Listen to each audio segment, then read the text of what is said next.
Aloha mai kako. My name is Sabra Kauka. I'm a kumu here on the island of Kauai. I greet you with this chant that speaks of the beauty of Kauai. It was written by a man who was born and raised in the little plantation town of Pakala. After he graduated from Waimea High School, he went on to the University of Hawaii, and after he graduated from there, he went to work as a teacher at Kamehameha schools. During his work at Kamehameha, he has come home to Kauai often to work with those of us in education, culture, and the arts. Ole aloha no Kauai.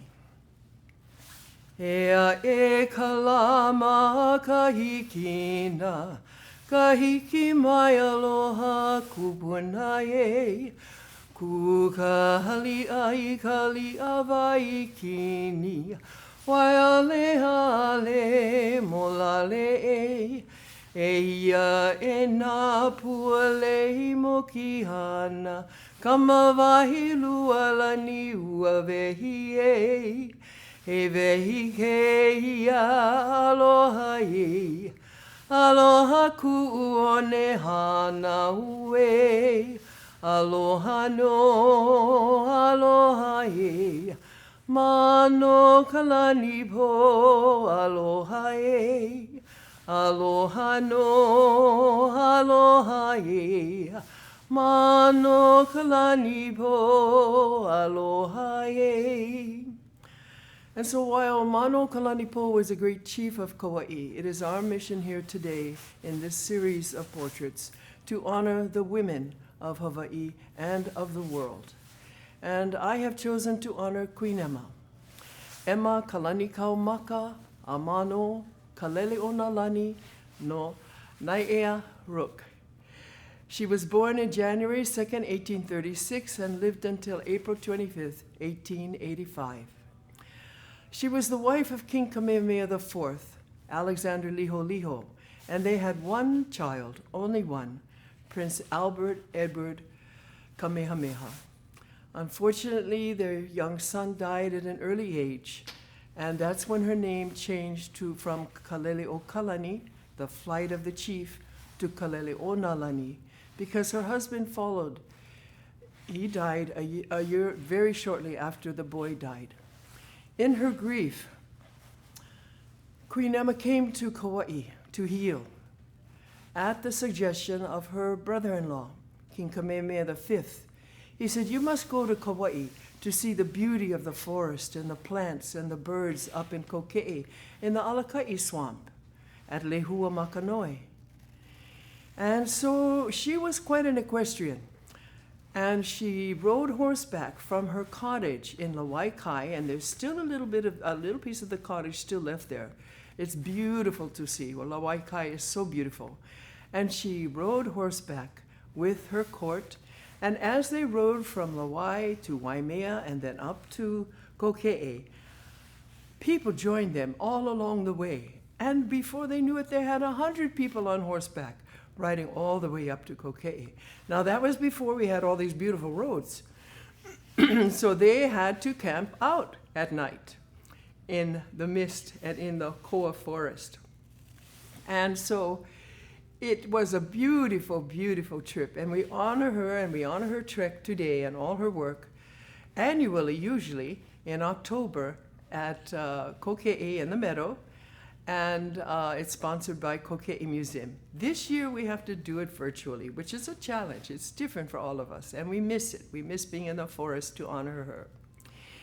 But you know, Kamehameha IV and Queen Emma did good work while they were alive, because there was a smallpox epidemic in the 1850s that began to decimate the Hawaiian people and all those who lived in Hawaii. So they established a hospital, which is today Queen's Hospital. And they serve people all over the Pacific, all right? And they also funded St. Andrew's Priory, a school for girls, because Queen Emma was very closely aligned with England and with Queen Victoria. Queen Victoria was actually one of the godmothers for the young prince, and she sent over a beautiful silver chalice that is exhibited in their summer house up in Nu'uanu. They also established a school for boys called Iolani, And both of those schools exist today, in addition to St. Andrew's Cathedral. And my family, I was baptized and confirmed in St. Andrew's Cathedral, and my mother's served on the altar guild there for many, many years until her passing. So St. Andrew's is very close to our hearts. We have a wonderful, other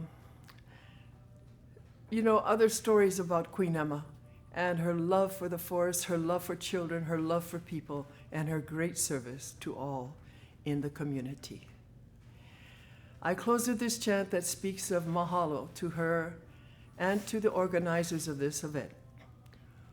Uhola ia kamakaloha la, pua i ke aloha la, kuka ia kahaloa la, pavehi mai na lehua, mai ko oku ia kahalawai la, mahalo e na kua, mahalo e na kupunala e ya, mahalo me ke aloha la, mahalo me ke aloha la, mahalo aloha mai kako, aloha.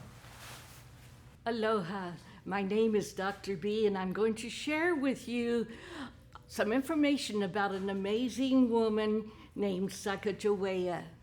Sacajawea was born in 1778 to the Shoshone chief, and she had a brother, and she was actually kidnapped a few years later when she was almost 12 years old.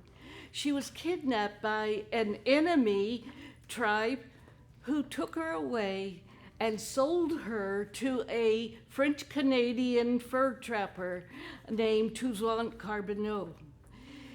He actually took her as his wife. The next year, Lewis and Clark, which is known for the Lewis and Clark expedition, actually invited Sacajawea to come with the excursion to be a Shoshone language interpreter. She was able to not only interpret language, but she was skilled in the edible plants and tracking, and she was able to help them navigate even though they were in charge of the excursion. Their mission was to find a pathway to the Pacific Ocean. When Sacajawea joined, she was pregnant. And she told them, I'm pregnant, and she actually had her baby during the trip. The baby was named Jean-Baptiste Charbonneau, and she carried him on her back throughout the trip. Even though she had a newborn child with her, she was able to continue helping along the trip. And a very important incident happened when she was in a boat and it capsized. She was able to save the cargo, some supplies, but most importantly, she saved the documents that Lewis and Clark had written up. When they were traveling, they came across the Shoshone tribe. And amazingly, it was the tribe that Sacajawea was from. Her father was no longer chief, but her brother was. This was quite important because they were then able to buy horses to travel across the Rocky Mountains. Another important fact is that when they reached the Pacific coast, they needed to decide where they were going to spend the winter. Every person had a vote of where they wanted to build a fort, and Sacajawea was allowed to vote along with the other 45 members of the excursion. Many times, Sacajawea has been honored throughout history with regards to what her accomplishment and contributions were with regards to the Lewis and Clark expedition. There's statues, there's places that have been named after her.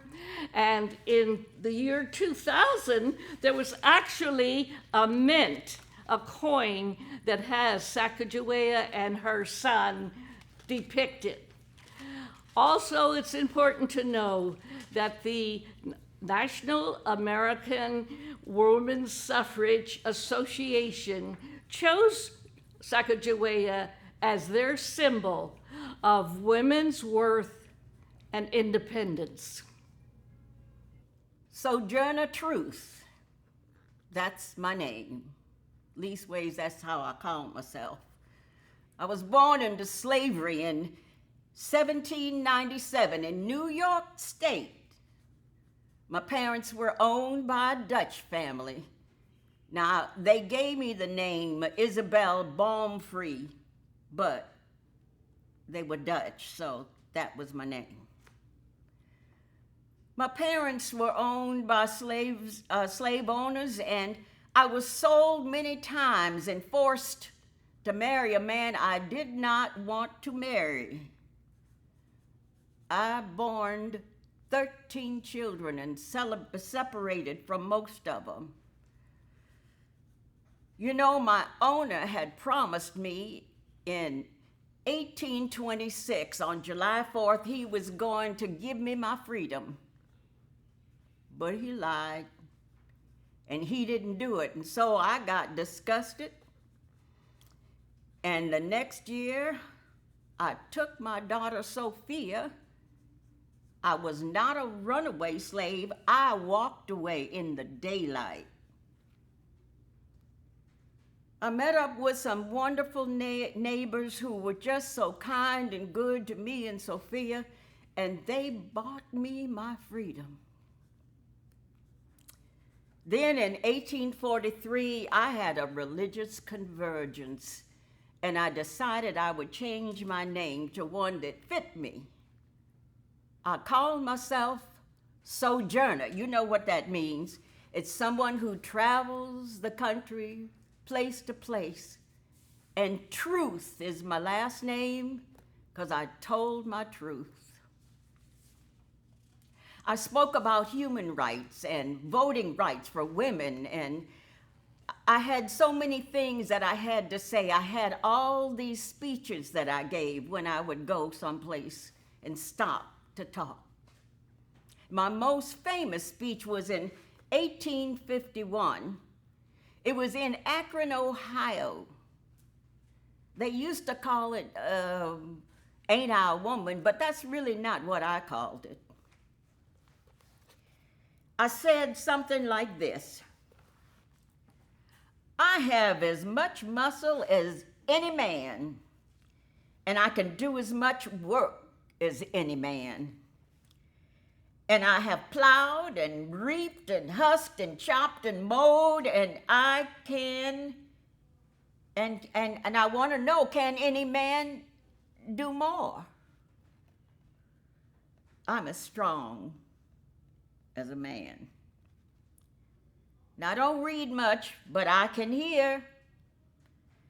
I have heard the Bible, and I have heard that Eve caused man to sin. Well, if woman upset the world so much, I say, give her a chance to set it right again. And how come Jesus, he was born into the world through a God who created him and a woman who bore him? Now, man, tell me, what's your part in it?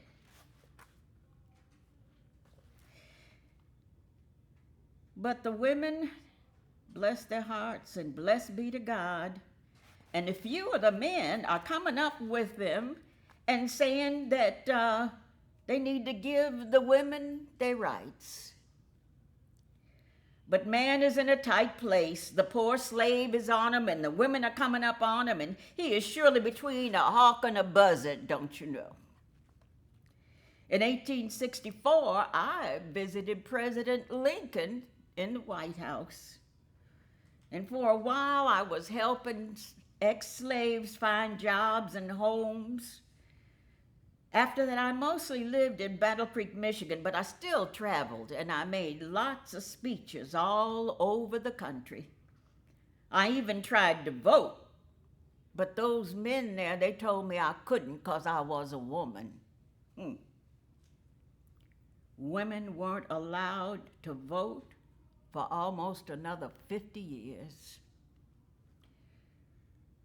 But I am proud to say that this country honored me by having a 22-cent stamp given in my name. If you ever see my stamp, I hope you will be reminded of that belief that slavery has to be abolished and that everybody should be free and equal, man, woman, and child. And everybody, including the women, ought to vote. Hello, my name is Elizabeth K Stanton. I was born in 1815. My mother had 11 children, but 5 of them died in their early childhoods. When I was 11, my one remaining brother died. My grief-stricken father held me and said, "Oh, my daughter, I so wish you were a boy."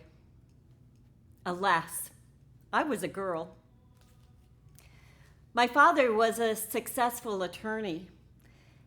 Then he became a judge, and then he even became a Supreme Court justice in New York State.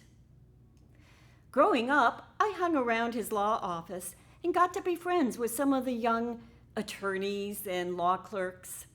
And I learned a lot about the law, but I was appalled to discover how few legal rights that women had. When I was 25, I married Henry Stanton, an abolitionist. Our honeymoon was spent in London. That was because he was a delegate to the first ever World Anti-Slavery Convention. There at that convention, I met another delegate. Her name was Lucretia Mott. We became very good friends. Unfortunately, the men at the convention held a vote and decided not to seat any of the women delegates, nor to let the women speak at that convention. We had to sit in the back of the room and just listen.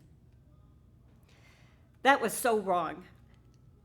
When we got home, Lucretia and I decided that someday we're going to hold a women's rights convention. Soon I became pregnant and I had my first of 7 children. So it took 8 long years before Lucretia and I fulfilled that dream. Along with a few other women, we did organize the first Women's Rights Convention in Seneca Falls, New York in 1848. And at that convention, I stood up in front of everybody and nervously read what I had written. The Declaration of Sentiments and Resolutions. When in the course of human events, it becomes necessary for one portion of the family of man to assume among the people of the earth a position different from that which they have hitherto occupied, but one to which the laws of nature and of nature's God entitle them, a decent respect to the opinions of mankind requires that they should declare the causes that impel them to such a course. We hold these truths to be self-evident, that all men and women are created equal, that they are endowed by their Creator with certain inalienable rights, that among these are life, liberty, and the pursuit of happiness. And that to secure these rights, governments are instituted, deriving their just powers from the consent of the governed. Hi, my name is Ida B. Wells, and I'm an activist and journalist. I was born July 16th, 1862, in Holly Springs, Mississippi. Today, I'm going to be talking about how I was fighting against injustices my entire life. When I was a kid, I would always have to fight through the racism from schooling and through, taking the bus rides to school. I would have to fight against the people calling me names behind my back. I would have to fight through a lot. As a woman, I wasn't allowed to do many things. Still to this day, I'm not allowed to vote, and I'm not even considered fully human, even though I have the same biological makeup as you. I have no basic human rights because of my gender and my skin color, and I helped build this land, helped to build America, and I deserve to be treated the same as you because I'm just as much human as you. I am Mary Church Terell. I was born 1 year after the emancipation of the slaves in September 23, 1863. I had quite a different life than most of my fellow Black brothers and sisters, but at the same time, I was a lot of that life because I had fair skin. I was able to go to college, I was able to get my degree, but I was still Black, and I was still discriminated against. When my friend was lynched because he was a successful businessman, and these white men decided that they were gonna take his life because he was doing better than they were, that's when I was called into action. That's when I realized that I could no longer stand on the sidelines and allow these injustices to continue happening to my people. That's when me and Ida decided that we were gonna talk about what was going on in the South. We decided to write articles about it and put it in papers and put it out there. And they tried to stop us, but we still persisted, and we still continued to get the word out so that people knew what they were doing to Black people in the South and basically all over America. I worked very hard to do what was right for my people, and the fact that women are not allowed to vote is not okay at all, because we should be allowed to also have control over the system that affects our lives. So that's why I decided to step into the women's suffragette movement. I know that at first it was a little uncomfortable. I know that Susan B. Anthony, one thing that she said that stuck with me forever was to agitate, agitate, agitate. Well, we agitated her by also saying that if you're going to march for your right to vote, then we need to march along with you. And she agreed, but, Ida, who was a lot more radical than I was, she's the one, when we did our first march, who decided that she was going to march in the front and not in the back like they told us to. That did create a lot of anger in the men, and eventually they did come and strike it out against us and cause us, a lot of women, to get hurt. Now, we were all in the back, the Black women, so we didn't get as hurt, but women were knocked down, they were pushed, they were kicked, they were dragged into the street. The police officers did not step in until much later. Of course, eventually, luckily and thankfully, the chief of police was fired for his lack of calling them to action when all that stuff was going on, but it still happened. And I do feel like, I wish I could have walked with Ida in that moment. I did stay in the back, but I'm really proud of my sister for believing that we should be in the front, and she's given me a lot of courage to keep fighting. There's a lot of work to be done. We still don't have the rights that we're supposed to have, and we're still being mistreated, and we're still being killed wrongfully. But as long as I'm alive, I'm going to continue fighting for what I know is right. And a lot of that has to do with lifting people up, and that is why, we lift as we climb. That's the work that we do. If we're going to bring each other up with our work, we have to make sure to bring up everybody with us and include everyone. If we don't, then the fight is pointless. There's no reason to stand up if you're not going to include everyone. And that is who I am. Hi, I'm Terry Gately. I'm the current president of the Mokihana Club, and I would like to talk about a personal hero of mine, Mabel Wilcox. Mabel was born and raised on Kauai. She lived from 1882 to 1978. And as a child, she had a dream of being a nurse, which she held on to. And finally, in 1911, she graduated from Johns Hopkins School of Nursing.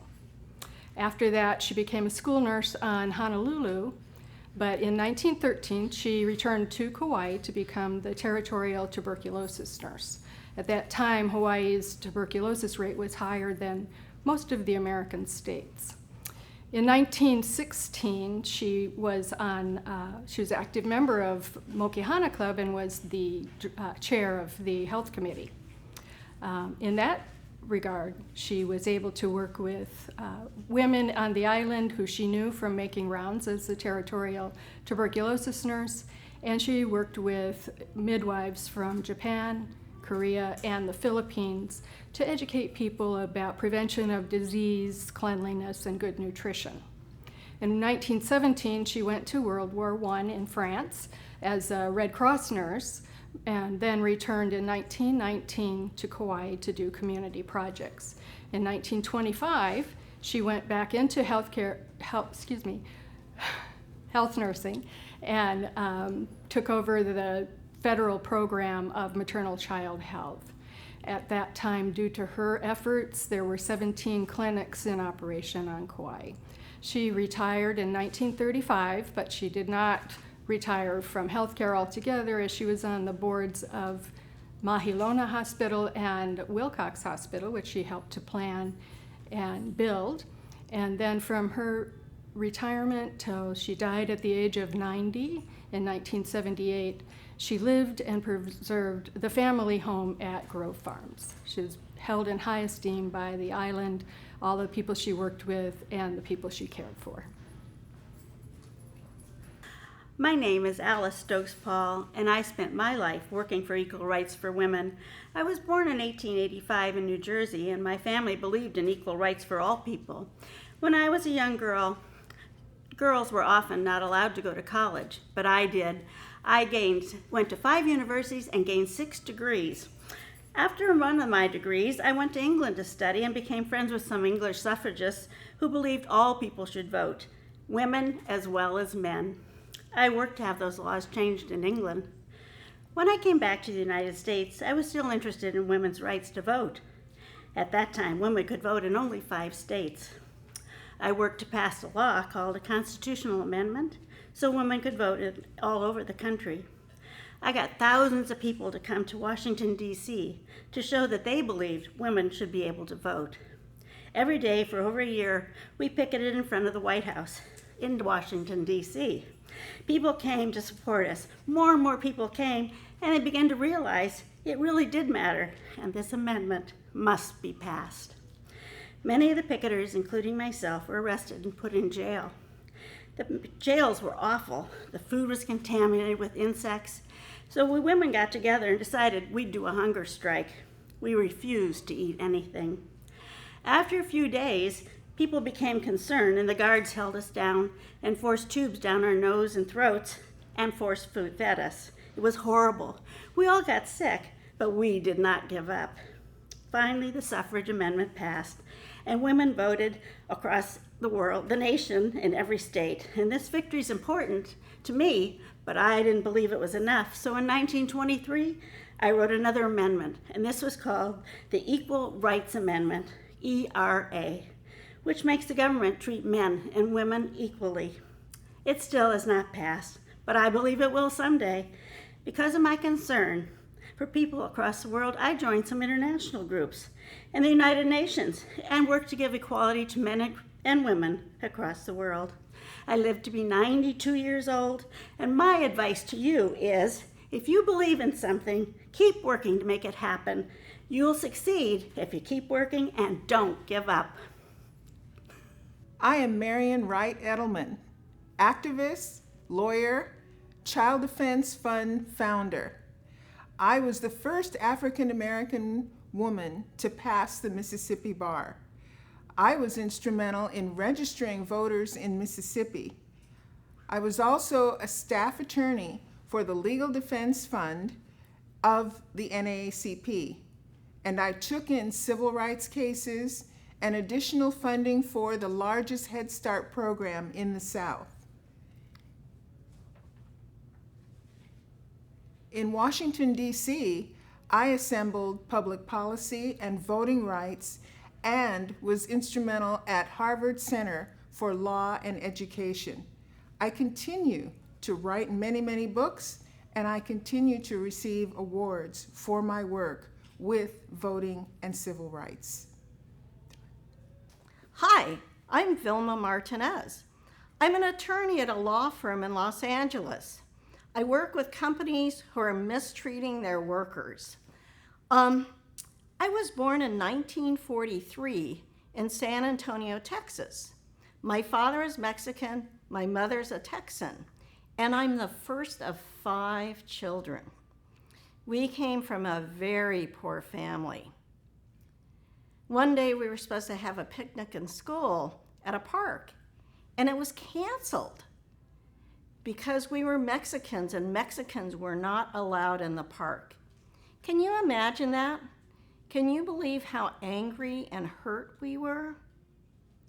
Well, that day I realized anger gets you nowhere. So I decided I needed to do something. I studied, I learned English, I got straight A's all through school. And then I got accepted at the University of Texas in San Antonio. After I graduated, I worked for a law firm. And the lawyer I worked for, I saw how he helped people. And I wanted to do the same thing. So I got accepted at the Columbia Law School in New York City. Can you imagine me getting accepted there? Well, of course, I had no money, so I had to get a scholarship.